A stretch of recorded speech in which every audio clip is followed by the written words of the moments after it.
hello, szevasztok, nehogy azt higgyétek, hogy megúszhattok engem, egy nagy büdös, majdnem mit mondtam, üldögélek itt, igen, jól el vagyok a kakukkok sorában, lassan beleszerelmesedek a kakukba, ami néha kijön, hát fél óránként, imádom, csokkolom, puszilom, viszont, hát megmondom őszintén, hogy a múltkor az internetről beszélgettem, de most nem bírom ki, hogy ne ejtsek szót a való világról, amiben hát komolyan mondom, hogy beleőrülök az izgalmakba, hogy mik történnek itt. Hát most lett vége a kiszavazósónak, nem, hogy kavaroknak a fejében, nem most a kijelölés volt, ez az Ildikó, ez az óriási karakter, ez most megjelölte a párbaj társát, hát rárakta ezt a, hát én úgy hívom, itt, ha megmondom őszintén, hogy a zöld szörnyet, a kis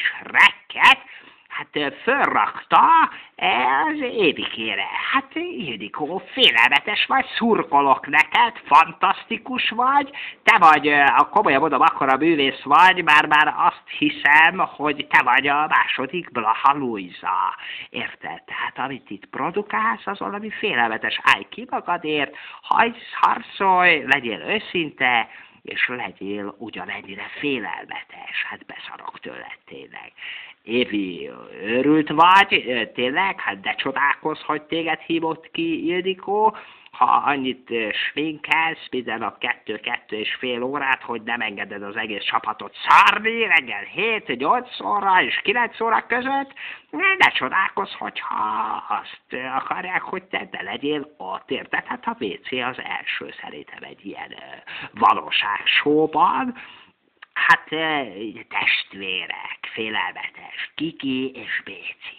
Hát Béci, de figyelj, van egy-két producer ismerősöm, simán el tudom neked intézni, hogy a Majmok bolygója 6-ban smink nélkül szerepet kapjál, őrült vagy, nem normális, süt rólad egyszerűen az értelem. Fantasztikus. Kiki. Hát azt tudom neked mondani, itt a Jersey-vel való kialakuló kapcsolatodhoz reflektálva, hogy úgy hívlak otthon, megmondom őszintén, hogy a csiga, mert annyira ki vagy éhezve már rá, hogy folyamatosan húzol egy kis csíkot magad után. Szerintem csapjatok bele a lecsóba. Le van szarva minden, érted? Hát most ha egyszer benn vagytok, akkor legyen már nézettség, növeljétek a nézettséget. Alekosz, félelmetes vagy, őrült, vannak haverjaim, én magam is nagy focista vagyok, és szerintem kéne alakítanunk egy pókfoci csapatot, szerintem te lehetnél mondjuk a vezér, érted, a csapatkapitány, őrült vagy, ahogy ott állsz, fantasztikus, azért megspórolhattál volna 1-2 hektoliter sört a kis hasikádból, akkor lehet, hogy már lehetne házad, és nem kell itt harcolgatnod a készpénzért, és az autóért sem. Hát figyelj ide, Gombi, hát én veled sírok, én veled nevetek, bár hát nevetni annyit nem láttalak, de őrült volt a produkciód, elintézhetnék neked egy reklám főszerepet, mondjuk a Ceva Softies zsebkendőről, érted? Szerintem simán szponzorálhatnak téged, fantasztikus őrült vagy, őrülten bőgsz, és fantasztikus harcos vagy, Picur pedig a te kedvenced, hát szereted őt, ezzel semmi baj, és szerintem az egész ország szereti most már őt, és a Gladiátor 2-ben, amikor a harcos vagy, hát meg is kérdezted élő egyenes adásban, hogy harcolják, hát én azt mondom neked, hogy harcolj, oroszlánokkal, sárkányokkal és kicsikek és koboldokkal, és egyébként itt bent a villában is ilyesmi karakterekkel találkozhatunk, hát mint az Évi, ugye, hát ő is egy kis oroszlán, azzal a csodálatos is hajacskájával, hát figyelj ide, Olivér, Hát szurkolok neked, fantasztikus vagy, őrületesek a tetkóid, magam is gondolkoztam rajta, hogy elmegyek és az egész testemet betetováltatom, hát ha akkor én magam is annyira el tudom rejteni magamat a tetoválásaim mögé, azt az óriási nagy szívemet, ugye, mint ami neked van, hogy senki nem fog látni belőlem semmit, és ezzel semmi baj, hiszen ez is a taktika része.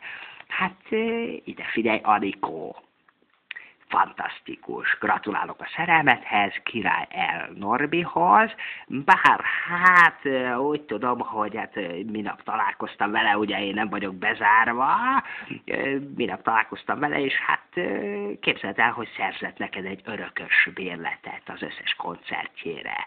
Hát ha másért nem, már ezért megérte neked ez az egész felhajtás, ugye? Na, hát Szandika. Fantasztikus a szád, csodálatos, őrületes, tele vagyok plazma televízióval, megdolgoztam érte, ugye hát azért nem kevés showműsort csináltam, megdolgoztam az összes plazma tévémért, LCD tévémért, van a nappaliban, és főként azon szoktalak benneteket nézni, van egy 6 méterszer 5 méteres, megmondom őszintén, hogy néha nem látok semmi más, csak 6 méterszer 5 méteres szájat, de az engem nagyon vonz, és nagyon felizgat, hogy, tehát, hogy úgy ezt eláruljam neked, csináld, szerintem fújjam még, tehát van benne még 1-2 méter, buci. Fantasztikus. Tehát, hogy te újra visszatértél a képernyőre, ezt még személyesen nem sikerült megbeszélnünk, de gratulálok hozzá, és a személyes véleményemre is kíváncsi vagy, forgassál még minél többet, élő egyenes adásban, annál biztosabb vagyok benne, hogy mikor mehetek ki az utcára, és ülhetek bele az autóba, mert te addig se vezetsz. Szeretlek, imádlak, csokkollak, egyébként mindenkit, szerintem nézzétek a való világot, nem rossz, szavazzatok, lehet nyerni plazma tévét, én is szerintem, tehát szavazok még továbbra is, tudatom a véleményemet mindenkivel, hiszen azt mondják, hogy lehet tényleg az állandó szavazók között kisorsolnak egy új LCD televíziót és házi mozi rendszert, hát most már annyit esik a hó, arra gondoltam, hogy nincsen még a hólapáton plazma tévé, tehát hogyha esik a hó, és én éppen seprem a havat, lapátolom, akkor nem látlak benneteket. Hát ezen szerintem változtatni kéne hamarosan. Na, hát szevasztok ezeket a paplan fölé, és éljenek továbbra is a csajok. Szevasztok!